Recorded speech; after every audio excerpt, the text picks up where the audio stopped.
Chapter 12. What I saw of the destruction of Weybridge and Shepperton. As the dawn grew brighter, we withdrew from the window from which we had watched the Martians, and went very quietly downstairs. The artilleryman agreed with me that the house was no place to stay in. He proposed, he said, to make his way Londonward, and thence rejoin his battery, number 12, of the horse artillery.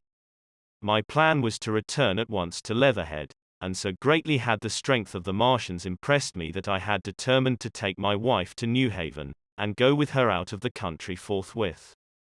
For I already perceived clearly that the country about London must inevitably be the scene of a disastrous struggle before such creatures as these could be destroyed.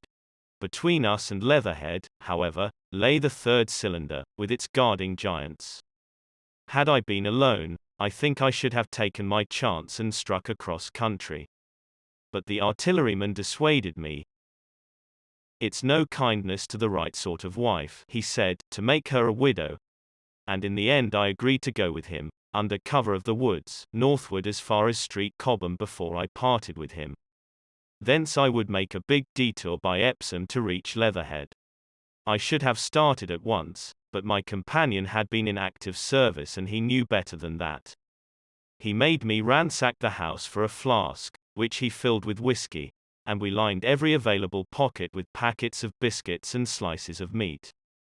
Then we crept out of the house, and ran as quickly as we could down the ill-made road by which I had come overnight.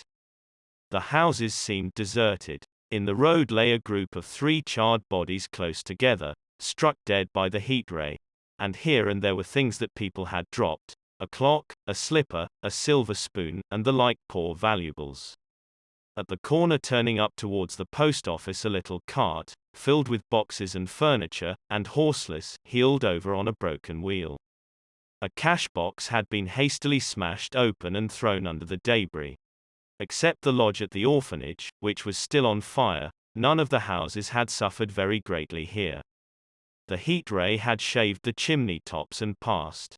Yet, save ourselves, there did not seem to be a living soul on Maybury Hill.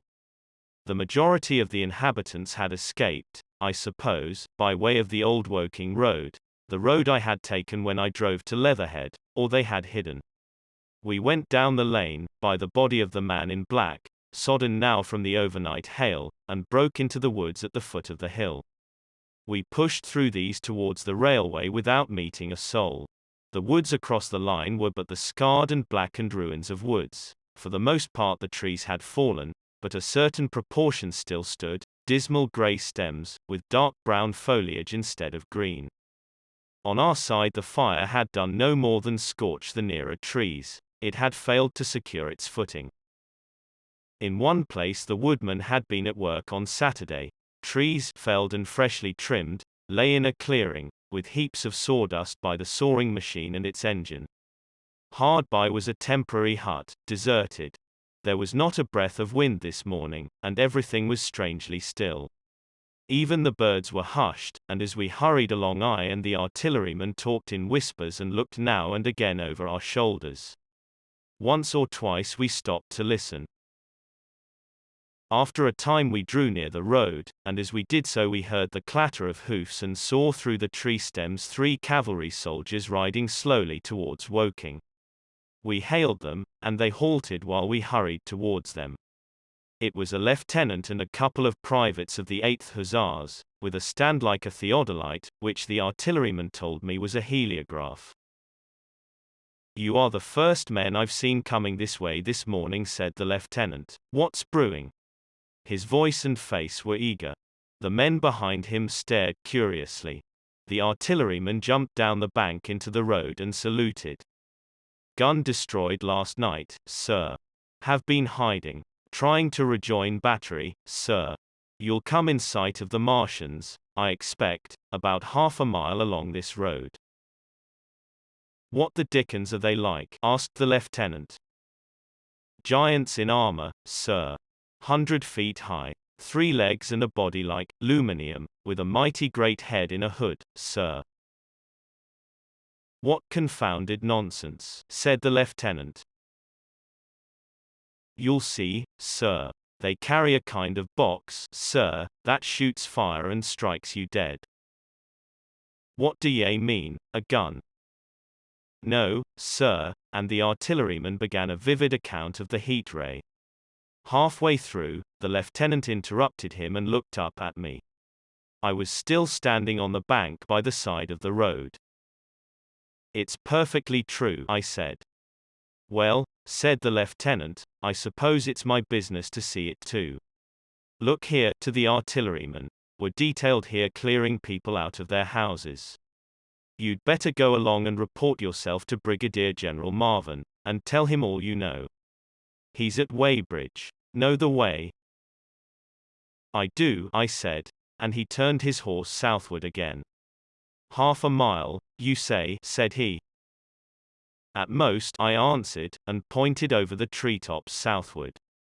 He thanked me and rode on, and we saw them no more. Farther along we came upon a group of 3 women and 2 children in the road, busy clearing out a laborer's cottage. They had got hold of a little hand truck, and were piling it up with unclean-looking bundles and shabby furniture.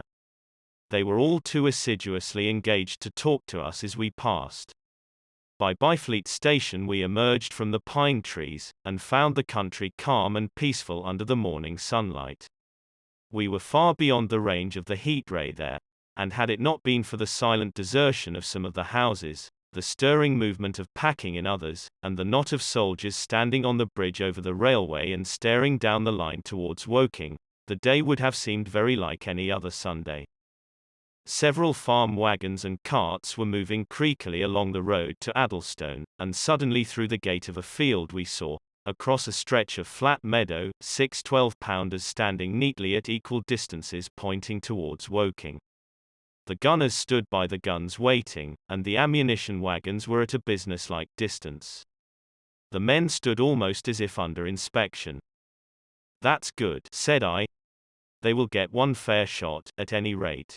The artilleryman hesitated at the gate. I shall go on, he said. Farther on towards Weybridge, just over the bridge, there were a number of men in white fatigue jackets throwing up a long rampart, and more guns behind. It's bows and arrows against the lightning, anyhow, said the artilleryman. They haven't seen that fire beam yet. The officers who were not actively engaged stood and stared over the treetops southwestward, and the men digging would stop every now and again to stare in the same direction. Byfleet was in a tumult, people packing, and a score of hussars, some of them dismounted, some on horseback, were hunting him about. 3 or 4 black government wagons, with crosses in white circles, and an old omnibus, among other vehicles, were being loaded in the village street. There were scores of people, most of them sufficiently sabbatical to have assumed their best clothes. The soldiers were having the greatest difficulty in making them realize the gravity of their position. We saw one shriveled old fellow with a huge box and a score or more of flower pots containing orchids, angrily expostulating with the corporal who would leave them behind. I stopped and gripped his arm. Do you know what's over there? I said, pointing at the pine tops that hid the Martians. Ha, said he, turning. I was explaining, these is valuable. Death, I shouted. Death is coming. Death. And leaving him to digest that if he could, I hurried on after the artilleryman. At the corner I looked back. The soldier had left him, and he was still standing by his box, with the pots of orchids on the lid of it, and staring vaguely over the trees. No one in Weybridge could tell us where the headquarters were established. The whole place was in such confusion as I had never seen in any town before. Carts, carriages everywhere, the most astonishing miscellany of conveyances and horseflesh. The respectable inhabitants of the place, men in golf and boating costumes, wives prettily dressed, were packing, riverside loafers energetically helping, children excited, and, for the most part, highly delighted at this astonishing variation of their Sunday experiences. In the midst of it all the worthy vicar was very pluckily holding an early celebration, and his bell was jangling out above the excitement. I and the artilleryman, seated on the step of the drinking fountain, made a very passable meal upon what we had brought with us. Patrols of soldiers, here no longer hussars, but grenadiers in white, were warning people to move now or to take refuge in their cellars as soon as the firing began. We saw as we crossed the railway bridge that a growing crowd of people had assembled in and about the railway station, and the swarming platform was piled with boxes and packages. The ordinary traffic had been stopped, I believe, in order to allow of the passage of troops and guns to Chertsey, and I have heard since that a savage struggle occurred for places in the special trains that were put on at a later hour. We remained at Weybridge until midday, and at that hour we found ourselves at the place near Shepperton Lock where the Wey and Thames join. Part of the time we spent helping two old women to pack a little cart. The Wey has a treble mouth, and at this point boats are to be hired, and there was a ferry across the river. On the Shepperton side was an inn with a lawn, and beyond that the tower of Shepperton Church. It has been replaced by a spire, rose above the trees. Here we found an excited and noisy crowd of fugitives. As yet the flight had not grown to a panic, but there were already far more people than all the boats going to and fro could enable to cross. People came panting along under heavy burdens. One husband and wife were even carrying a small outhouse door between them, with some of their household goods piled thereon. One man told us he meant to try to get away from Shepperton station. There was a lot of shouting, and one man was even jesting. The idea people seemed to have here was that the Martians were simply formidable human beings, who might attack and sack the town, to be certainly destroyed in the end. Every now and then people would glance nervously across the way, at the meadows towards Chertsey, but everything over there was still. Across the Thames, except just where the boats landed, everything was quiet, in vivid contrast with the Surrey side. The people who landed there from the boats went tramping off down the lane. The big ferry boat had just made a journey. 3 or 4 soldiers stood on the lawn of the inn, staring and jesting at the fugitives, without offering to help. The inn was closed, as it was now within prohibited hours. "What's that?" cried a boatman, and, "Shut up, you fool," said a man near me to a yelping dog. Then the sound came again, this time from the direction of Chertsey. A muffled thud, the sound of a gun. The fighting was beginning. Almost immediately unseen batteries across the river to our right, unseen because of the trees, took up the chorus, firing heavily one after the other. A woman screamed. Everyone stood arrested by the sudden stir of battle, near us and yet invisible to us. Nothing was to be seen save flat meadows, cows feeding unconcernedly for the most part, and silvery pollard willows motionless in the warm sunlight. "The soldiers will stop them," said a woman beside me, doubtfully. A haziness rose over the treetops. Then suddenly we saw a rush of smoke far away up the river, a puff of smoke that jerked up into the air and hung, and forthwith the ground heaved underfoot and a heavy explosion shook the air, smashing 2 or 3 windows in the houses near, and leaving us astonished. "Here they are," shouted a man in a blue jersey. "Yonder. Do ye see them? Yonder." Quickly, one after the other, 1, 2, 3, 4 of the armored Martians appeared, far away over the little trees, across the flat meadows that stretched towards Chertsey, and striding hurriedly towards the river. Little cowled figures they seemed at first, going with a rolling motion and as fast as flying birds. Then, advancing obliquely towards us, came a fifth. Their armored bodies glittered in the sun as they swept swiftly forward upon the guns, growing rapidly larger as they drew nearer. One on the extreme left, the remotest that is, flourished a huge case high in the air, and the ghostly, terrible heat ray I had already seen on Friday night smote towards Chertsey, and struck the town. At sight of these strange, swift, and terrible creatures, the crowd near the water's edge seemed to me to be for a moment horror-struck. There was no screaming or shouting, but a silence. Then a hoarse murmur and a movement of feet, a splashing from the water. A man, too frightened to drop the portmanteau he carried on his shoulder, swung round and sent me staggering with a blow from the corner of his burden. A woman thrust at me with her hand and rushed past me. I turned with the rush of the people, but I was not too terrified for thought. The terrible heat ray was in my mind. To get under water. That was it. Get under water, I shouted, unheeded. I faced about again, and rushed towards the approaching Martian, rushed right down the gravelly beach and headlong into the water. Others did the same. A boatload of people putting back came leaping out as I rushed past. The stones under my feet were muddy and slippery, and the river was so low that I ran perhaps 20 feet scarcely waist deep.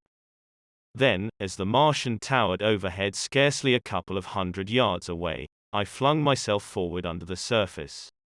The splashes of the people in the boats leaping into the river sounded like thunderclaps in my ears. People were landing hastily on both sides of the river. But the Martian machine took no more notice for the moment of the people running this way and that than a man would of the confusion of ants in a nest against which his foot has kicked. When, half suffocated, I raised my head above water, the Martian's hood pointed at the batteries that were still firing across the river, and as it advanced it swung loose what must have been the generator of the heat ray. In another moment it was on the bank, and in a stride wading halfway across. The knees of its foremost legs bent at the farther bank, and in another moment it had raised itself to its full height again, close to the village of Shepperton.